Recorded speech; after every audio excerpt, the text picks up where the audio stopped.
Kali ini kita akan coba membahas tentang integrasi numerik dari sesi metode numerik.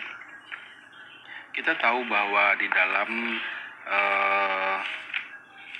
teknik dasar kalkulus, kalau kita mencari integral, sebenarnya sudah ada rumus-rumus dasar dan bagaimana pemecahannya. Ya, contohnya kalau kita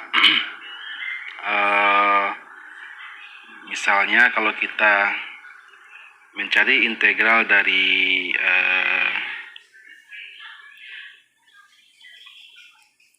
0 sampai 3 dari sebuah, misalnya dari 5 x kuadrat dikurang 2x dikurang eksponen pangkat x dikurang cos 2x misalnya ya, dx. Nah, secara eksak sebenarnya bisa dicari ya, secara eksak atau secara analitis. Namun dalam beberapa hal ada kasus-kasus atau fungsi-fungsi yang sebenarnya rumit ya kalau kita cari dengan teknik integral analisis ya, atau secara eksak. Contohnya kalau kita temukan ada integral dari 0 sampai 2 tambah cos 1 ditambah 1 ditambah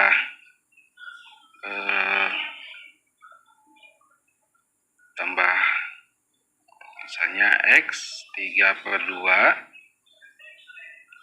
per 1 ditambah 0,5 sin x misalnya pangkat lagi 3,4. Nah, ini kan kalau kita perhatikan ini juga cukup rumit kalau langsung kita cari dengan analisis integral biasa ya. Nah, maka solusi untuk hal ini kita gunakan dengan mencarinya secara numerik ya, secara numerik. Oke. Pada dasarnya integrasi numerik ini atau analisis integral ini, kita mencari berapa besar luas daerah yang ada di dalam atau yang ada di bawah kurva ini ya, kurva fx ini. Nah, jadi kita menentukan berapa luas daerah yang ada di dalam ini. Nah, itu intinya kita mencari nilai integral. Nah, artinya kita juga harus mempertimbangkan batas atasnya. Ya, kita anggap ini x1 ya, f1 sampai x2 sama dengan b misalnya ya, b. Jadi kita harus mempertimbangkan a dan b-nya. Nah, oke. Baik, untuk hal ini dalam integrasi numerik kita ada metode-metode tertentu yang kita gunakan ya. Jadi dalam mencari nilai integral secara numerik ini,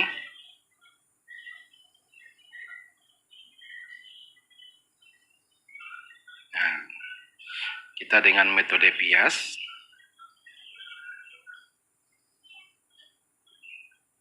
dan metode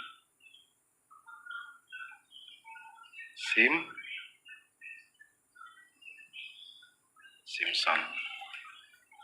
Oke, dua metode ini sebenarnya masih banyak ya, tapi dua metode ini yang cukup sering digunakan dalam integrasi numerik. Namun kita juga perlu melihat kebutuhan atau yang paling mudah digunakan ya. Untuk metode bias ya,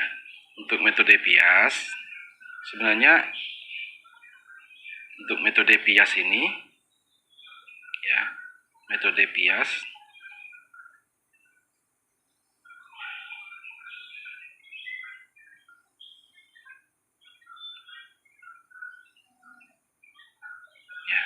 Metode Pias ini kalau dalam teknik, nah ini sering kita lihat pada pengujian eksperimen ya, dan di lapangan. Nah, hasilnya dalam bentuk tabulasi data ya. Nah, dalam metode Pias ini titik-titik data tabulasi itu yang sudah kita peroleh kemudian dikonversi ke dalam bentuk grafik ya. Nah, dalam bentuk grafik kemudian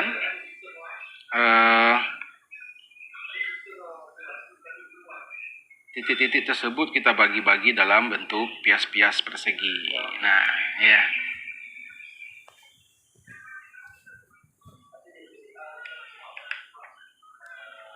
Nah, secara umum metode Pias ini bentuk umumnya ya. Bentuk umum metode Pias ini karena kita bagi-bagi dia dalam bentuk pias-pias ya. Contohnya seperti ini. Misalnya begini ya. Misalnya begini. Ini Y, ini X. Nah, di sini ada fungsi X, fungsi fx misalnya. Ini kurva fx ya. Nah, ini kita bagi-bagi dalam pias-pias kecil persegi ya. Persegi. Nah, jarak antar piasnya ini kita lambangkan dengan langkah atau H-nya ya. H. Di sini ada X0,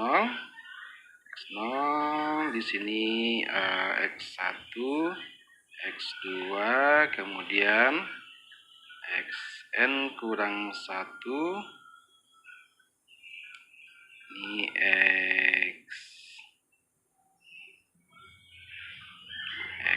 Xn ya.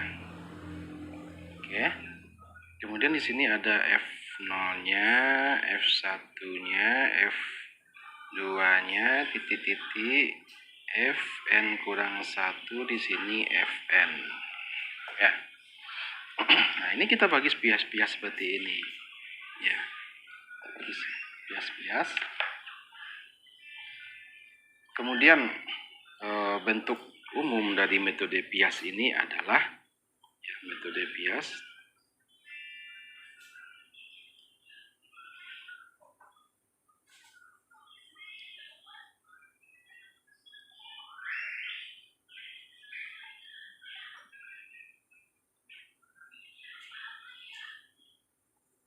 untuk umumnya yaitu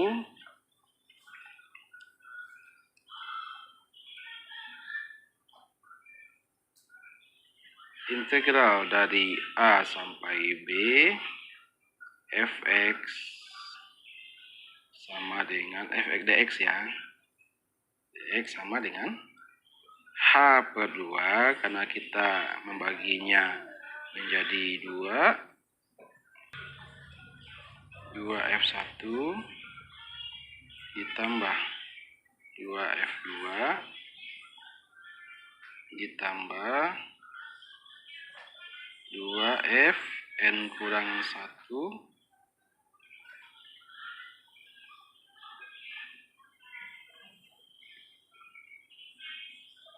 ditambah 2f n.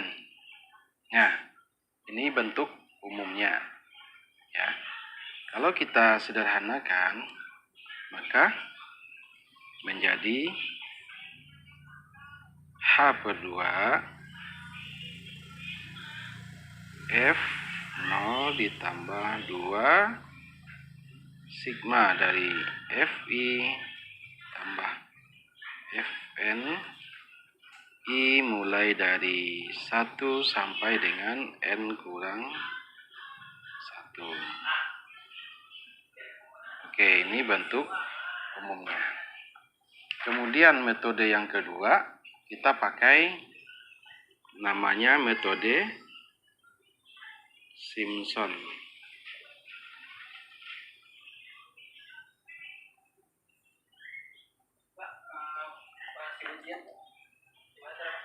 Atau doangnya coba. Metode Simpson ada metode sepertiga Simpson ada 3/8 Simpson. Metode Simpson ini adalah pengembangan dari metode Newton-Cotes ya. Newton-Cotes dan penyempurnaan dari metode Piast. Nah, bentuk umum dari metode Simpson ini adalah yang pertama kita lihat metode sepertiga Simpson ya. Metode sepertiga Simpson. Sepertiga Simpson. Bentuk umumnya adalah integral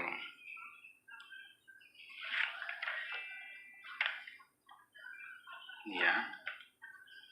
Ini yang metode sepertiga Simpson tunggal ya, sepertiga Simpson tunggal H/3 F0 ditambah 4F1 ditambah F2. Nah, hanya berapa? Hanya itu adalah B dikurang A per 2. Hanya adalah batas atas ya dikurang batas bawah dibagi 2. Nah, metode sepertiga Simpson tunggal ini sebenarnya dia memiliki jadi gini. Jadi dia memiliki 3 titik ya. 3 titik X0, kemudian X1, kemudian X2. Ini adalah A-nya dan ini adalah B-nya.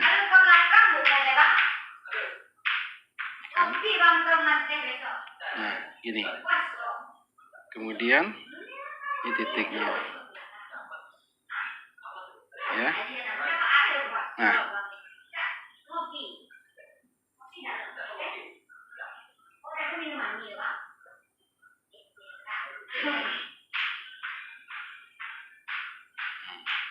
Nah, di sini adalah fx ya.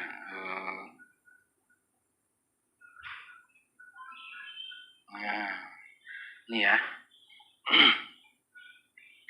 Punya 3 titik. Nah, X1, X0, X1, X2, tapi mempunyai mempunyai 2 segmen. Ini segmen ke-1, segmen 1, sini segmen 2. Jadi 3 titik 2 segmen di sepertiga Simpson tunggal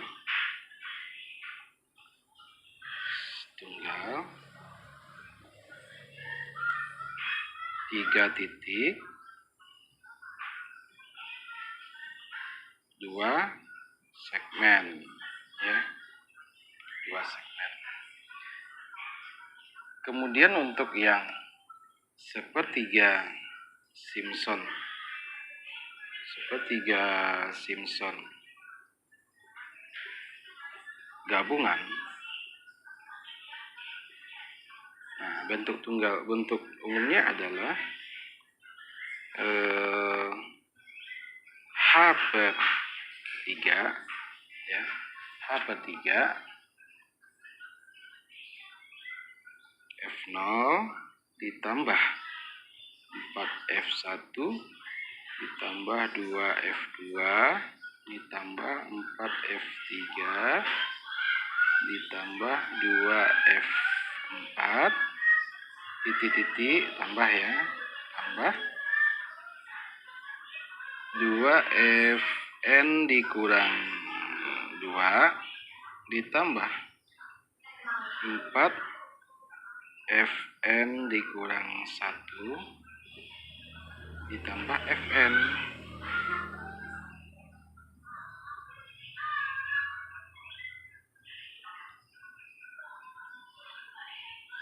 Ya. Atau I sama dengan H/3 F3 F0 ditambah 4 I sama dengan 1, 3, 5 N dikurang 1 ditambah 2 S I 2, 4, 6 ini F I ini F I N dikurang 2 ditambah F N. Nah, ini bentuk umumnya ya. Ini bentuk umum dari sepertiga Simpson gabungan.